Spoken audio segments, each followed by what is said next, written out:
But we got Jordan Williams now, and I'm overly excited because he's on video chat, not cell phone. Now there he's got his headphones in. How you, Jordan? You're looking great. I'm doing good, man. How you doing?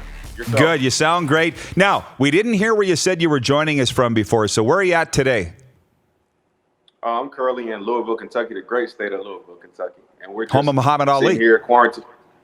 Oh, yeah, most definitely. And we're sitting here trying to be quarantined and practicing social distancing.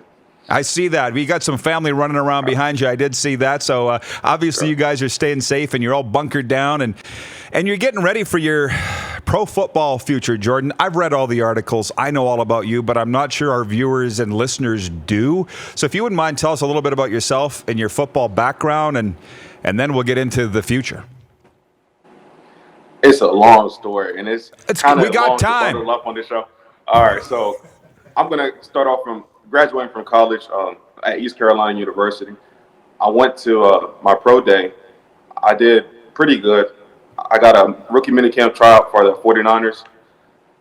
We got some good feedback from the GM and things of that nature, but things did not work out. So from then on there, we were waiting on calls from the GM for the 49ers, but like I stated before, things didn't work out. That American Alliance Football League that now is not working anymore came calling, but like I stated, we wanted to play in the NFL, so that's what was the number one goal. So we didn't really entertain those kind of things.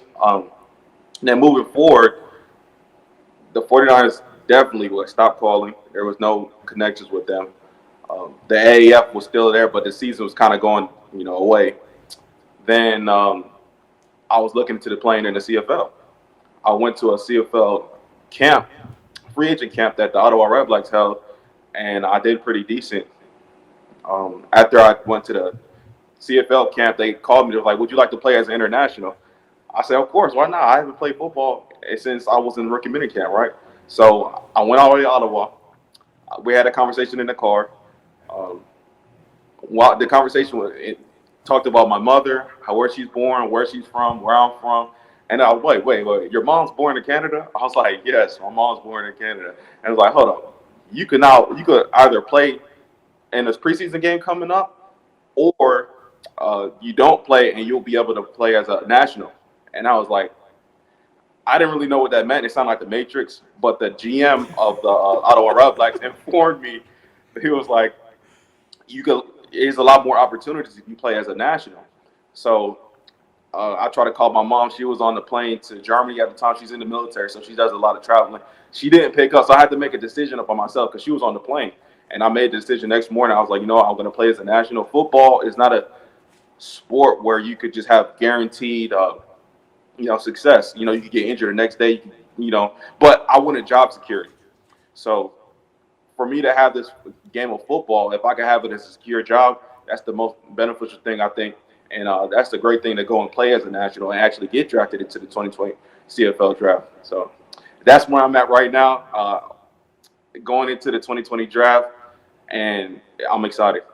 You know what, Jordan? By the way, that was awesome. You didn't take too long. Yeah. I know that everybody's hanging on. I was hanging on to your every word. I like you already. Yeah. I like your pizzazz. And I have to say, Marcel Desjardins is a very good guy and a very sharp guy, and I think CFL fans can thank Marcel for uncovering the fact that you are. I will always call them non-imports, okay? That's what it used to be. They changed it a few years ago to nationals. But I'll tell you this, you will have a job in the CFL for as long as you want as a Canadian starting linebacker. So how soon after that did you start researching the CFL and the history of it in Ottawa and all that kind of thing? Because you seem like a bright guy. That seems like something you would do. Actually, even before I went to the CFL as like a non-import or whatever you call it, before I even went to the preseason, I was studying Calgary Stampeders, and I was studying the other teams because I have former players at East Carolina that played at in the CFL, such as Dominic Davis, such as Deshaun Amos, which I got to meet Dominic Davis over in Ottawa. And I just studied the game. I looked at the national championships, or the Grey Cup, you guys call it, with Alex Singleton, Jameer Thurman, those guys, Bo Levi Mitchell. And it was a phenomenal thing to watch, all the camaraderie and watching people run and hit to the football. It's a 12-on-12, so it's kind of different, but it's a phenomenal game nonetheless. There's no doubt. And for those that haven't remembered, the Calgary Stampeders have the number 1 overall pick in the draft. It's like, how does Huff do this again? He can have the best player in the draft. That's how smart John Hufnagel is, of course. And I can't remember, Jordan, has anybody mentioned to you when's the last time a linebacker went number 1 overall in the CFL draft? It is, I think, pretty rare. Have you looked in the history of that? Has anybody talked about it?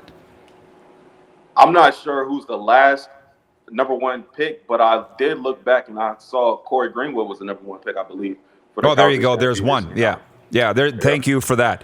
And so how excited are you for the draft now then? I mean, obviously, I don't think the NFL, you would not have closed the door on that, of course. But as far as the immediate future for you, how excited are you? I'm ecstatic because to be able to just strap my helmet on and be like, oh, this is my job.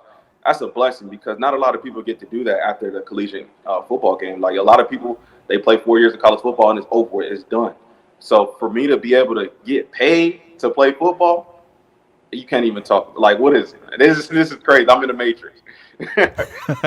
Well, I'll tell you what, we can't wait to get you up here and watch you on the field. Now, when we do, what type of player are you? You look a little like Michael Vick, I'm going to be honest with you, but you're not a left-handed throwing quarterback. What kind of linebacker are you? How would you describe your type of play? I'm a sideline-to-sideline linebacker, very tenacious. I like to get to the ball. I like to hit the ball. I like to take the ball and create turnovers. And that's what I like to do, make a lot of tackles, and then help lead the team to success.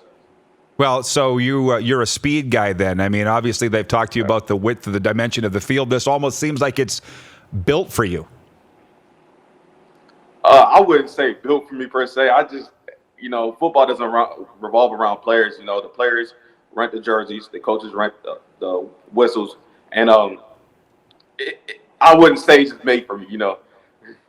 Yeah, you're just humble. That's cool. Well, yeah, Nick Lewis.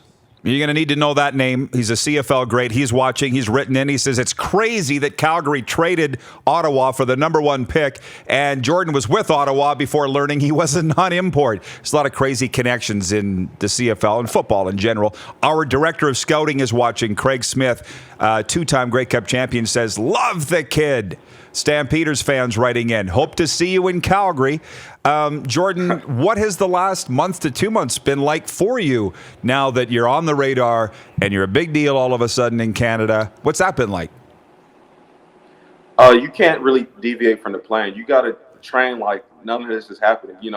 A year ago today, I was basically like, oh, my goodness, my career is almost over. So I just try to train my hardest every day and one step forward, and keep that mindset going forward. Like, I don't want to change anything else.